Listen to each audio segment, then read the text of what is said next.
चल हो जा शुरू। केसरिया से मन जोगी हुआ रे, दिल झूमे देखो पतवारा हुआ रे, दिल झूमे देखो पतवारा हुआ रे। हर पल मनाओ केसरी त्योहार। विमल बोलो जुबान केसरी।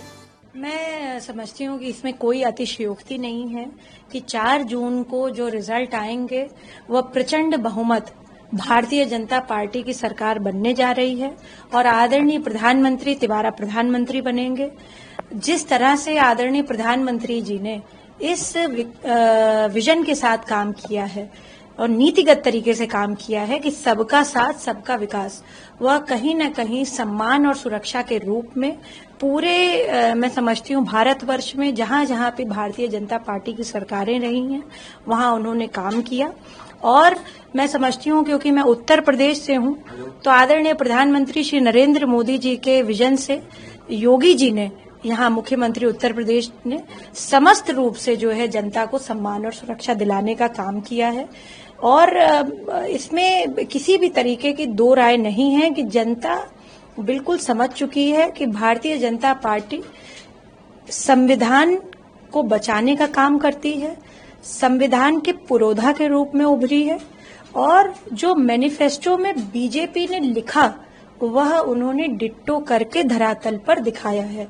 तो यह किसी भी तरीके का, मैं समझती हूँ कि जो विपक्ष के इल्जाम लगे हमारे ऊपर वह सब बिल्कुल नाजायज इल्जाम लगाए गए और मैं समझती हूँ किसी भी तरीके का लिंग भेद, जाति भेद, धर्म भेद भारतीय जनता पार्टी ने न कभी किया है न आगे करेगी।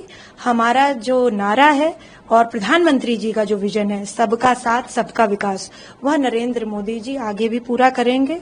और आप देखिए कि 100 दिन आने वाले, उसमें 7 बैठकें प्रधानमंत्री जी ने पहले ही फिक्स कर दी हैं कि किन चीजों पर होगी। वह क्लाइमेटिक चेंजेस पर होंगी, पर्यावरण के ऊपर होंगी, क्योंकि हम और आप जब जिंदा रहेंगे, पर्यावरण का जब हमारे ऊपर कुप्रभाव नहीं पड़ेगा तभी होगा। तो उनके पास 2047 तक कैसा हमारा स्वर्णिम भारत हो उसका रोड मैप है। तो हम ऐसे व्यक्ति को ही चुन करके लाएं जिससे कि हमारे देश का भविष्य उज्जवल हो और यही लोगों ने किया है, यही भारतीय लोगों ने किया है और 4 जून को इसका रिजल्ट हम सबको दिखेगा। जी, जिस तरह से विपक्ष की बातें सामने आ रही है, विपक्ष का कहना है कि ये जो न्यूज चैनल्स हैं ये सरकारी चैनल हैं और ये सरकारी आंकड़ों को दिखा रहे हैं। देखिए, मैं समझती हूँ कि विपक्ष को यह पप्पू मेकिंग बंद कर देनी चाहिए और विपक्ष को यह जानना चाहिए that India is a democratic country. हम एक लोकतांत्रिक देश हैं और मीडिया के बारे में इस प्रकार की बात कहना भी मुझे लगता है गुनाह है। यह जो है फंडामेंटली गलत है क्योंकि चौथा सबसे बड़ा स्तंभ लोकतंत्र का मीडिया माना गया है। We are not a communist country. हम न चीन के साथ ही रहे हैं न हम चीन जैसे बनने की कोशिश कर रहे हैं। और आदरणीय प्रधानमंत्री जी तिवारा जब प्रधानमंत्री बन रहे हैं तो अग्रिम रूप से सभी भारतवासियों को मैं यह बोलना चाहती हूं कि आगे आने वाले समय में हम चीन से भी आगे निकल जाएंगे। जिस तरह से जो है हमारी ग्रोथ हो रही है, जिस तरह से हमारा इकोनॉमिक डेवलपमेंट हो रहा है, उस तरह से मुझे लगता है हम लोग जो है आगे निकलेंगे। और इस तरीके की बात करना मुझे लगता है कि यह बड़ी नकारात्मक बात फैलाने के माध्यम से है कि इस तरीका का जो है विपक्ष के पास कोई ना एजेंडा है, ना कोई विजन है, ना कोई सोच है, उनकी ना नीति है, ना कोई उनकी जो है कोई उनके पास एक मैनिफेस्टो है कि हम लोग क्या करेंगे। वो बड़े लॉफ्टी आइडियाज में जी रहे हैं, बड़े ख्याली पुलाव में जी रहे हैं।